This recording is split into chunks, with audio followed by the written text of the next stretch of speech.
I'm back today with another addition to the What Happened To series, and today we're going to be talking about Sauron, which is really sad because he's one of my favorite looking characters in the game. He's a freaking dinosaur, and he's just got the coolest animations when you see him in action. His special attacks are all so clean looking, and it just sucks that this guy, quite frankly, isn't that great.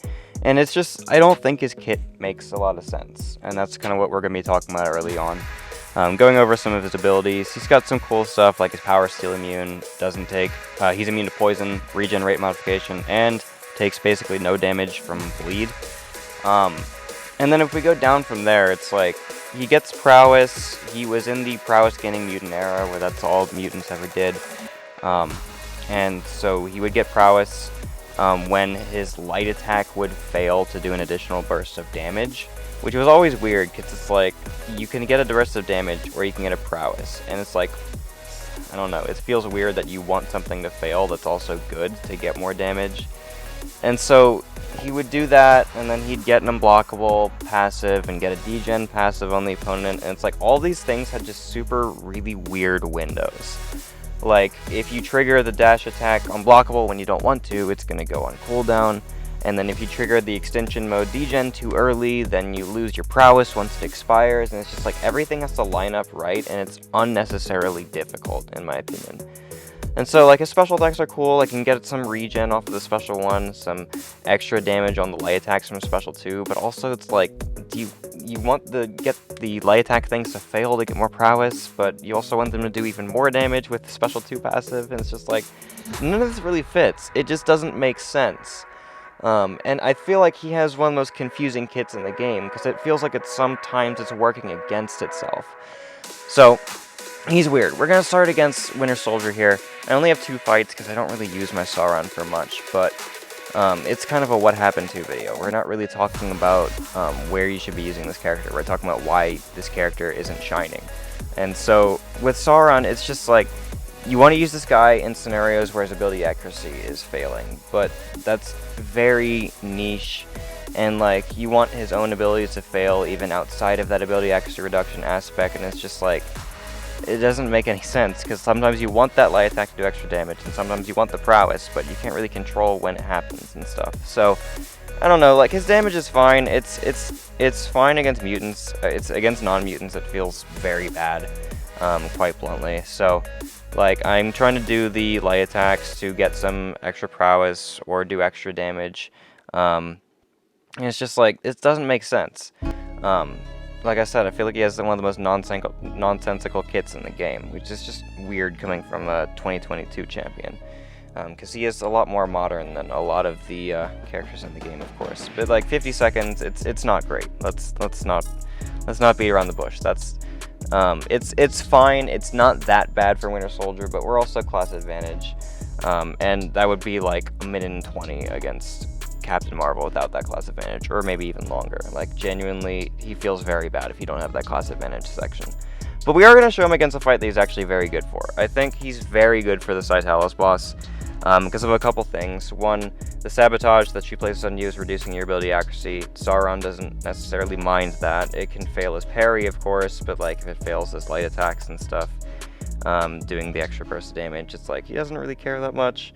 And also, you want the RPG aspect of prowess in this fight, because once you get to the final phase, each time you do a special attack hit and it has a prowess on it, you're going to be reducing her armor by a lot. And each of his special attacks have 5 hits, so you're reducing it a lot faster than a lot of mutants with like 2 or 3 hit specials would.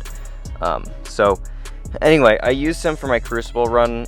Definitely felt great. Like, for using him against this boss. He was probably like one of the best options for this boss on my roster, so that was cool to be able to use him again. And then during like the corrupted phase, your light attack bursts are doing an absurd amount of damage because you're doing additional damage from the, or she's taking more damage from the armor being down, and then she's taking even more damage because it's just weird how it multiplies when you have damage scaling off of a previous hit. It's kind of like how Dazzler was broken in the Big Thing Alliance War season. Sauron was kind of the same, it's just, you know, he only does that additional stuff on light attacks, so you don't really care as much.